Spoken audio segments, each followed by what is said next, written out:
Ito na po ang pinakabagong Yamaha MT-03 2025 model. Talagang binago na rin po nila. Ito pong kanyang facial looks, kaya lalong lumupit at tumindi. Ito pong kanyang datingan. Ito pong kanyang main headlight ay gumagamit po ito ng projector, kaya asahan po natin na talagang napakalakas at maliwanag ang buga ng kanyang ilaw. At ito pong kanyang LED lights rito sa bandang itaas na parang nagsisilbing kanyang nanlilisik na mga mata ay napakaastig ng kanyang dating. Tas pointed pa rito na parang naging nose, tas parang ito yung kanyang bibig. Para po siyang robotic design or style. At located naman po rito sa bandang itaas, ito pong kanyang mga LED na turn signals. At pagdating po rito po sa kanyang front suspension, ito po ay gumagamit ng inverted telescopic fork na black color. At gray color naman po ito pong kanyang front fender, at may makikita naman po tayo rito na Yamaha decal.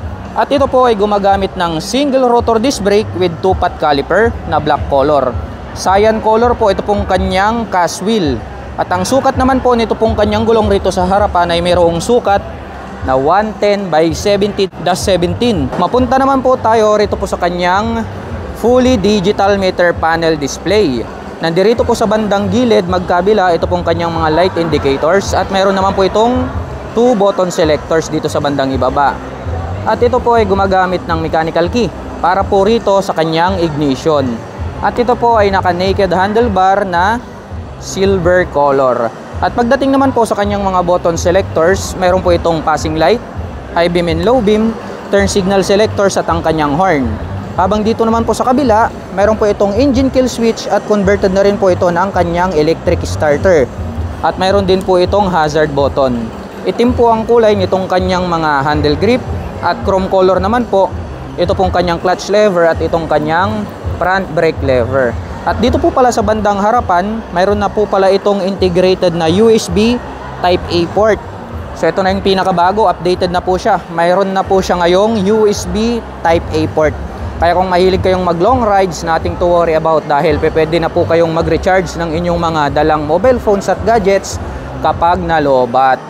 At ito pong kanyang fuel tank is gray color po ito. Silver yung kanyang tip at dark gray naman po rito sa bandang gitna. At ito po pala ay mayroong fuel tank capacity na 14 liters.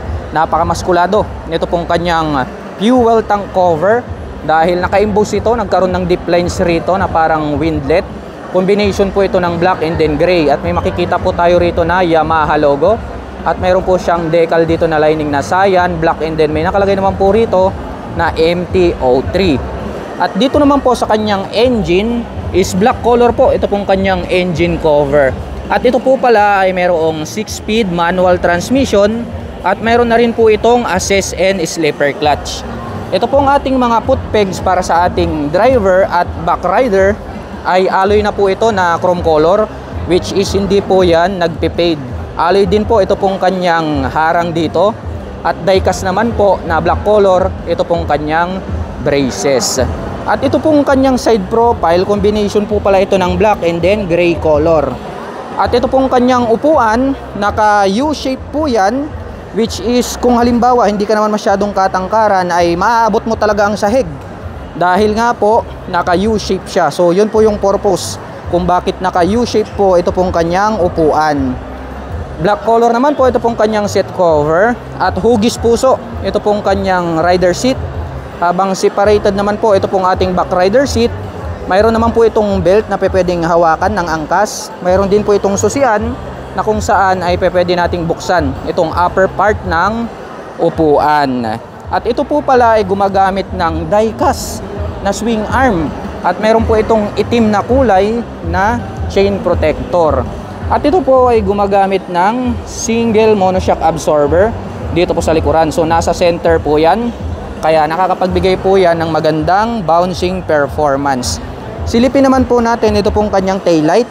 Naka full LED na po ito pong kanyang taillight, at LED na rin po ito pong kanyang mga naka-pop up na turn signals. Mayroon po itong plate light, and then may light reflector dito sa gitna. At ito pong kanyang rear fender, ang kanyang nagsisilbing plate holder. Dumako naman po tayo rito sa kanyang rear braking system. Ito po ay equipped with Single rotor disc brake with single pot caliper na black color. Cyan color po ito pong kulay ng kanyang cast wheel. At ang sukat naman po nito pong kanyang gulong rito sa likuran ay mayroong sukat na 140 by 70-17. At yan po ay naka-tubeless na. At ito pong kanyang stock pipe is black color po ito. Mayroon po siyang itim na maliit na head protection guard. Gray color naman po ito pong kanyang tip at mayroon po itong single exhaust. Alloy din po ito pong kanyang mga braces dito and then yung ating foot pegs para po sa ating rider. At chrome color naman po ito pong kanyang metal na foot brake. Ang astig po pala nito pong kanilang bagong Yamaha MT-03 at talagang napaka-porma ng kanyang dating. Lalong-lalo na ito pong kanyang mukha dahil talagang napaka-astig. At pag-usapan naman natin ang kanyang engine specifications. Ang Yamaha MT ay meron po itong 321 cubic centimeter engine displacement. Naka-inline 2-cylinder dual overhead cam, 4-stroke with 4 valve. At nakakapag-provide po ito ng maximum horsepower na 30.9 kW at 10,750 RPM. Habang nakakapagbigay naman po ito ng maximum torque na 29.6 Nm at 9,000 RPM. At mayroon po itong seat height na 780 mm, may ground clearance na 160 mm, at mayroon naman po itong kabuuang bigat na 168 kg. At ang presyo po ng Yamaha MT-03 ay nagkakahalaga po ito ng 289,000 pesos. At kung gusto mo naman pong kumuha ng hulugan ay kailangan mo pong mag-down payment ng 86,700 pesos.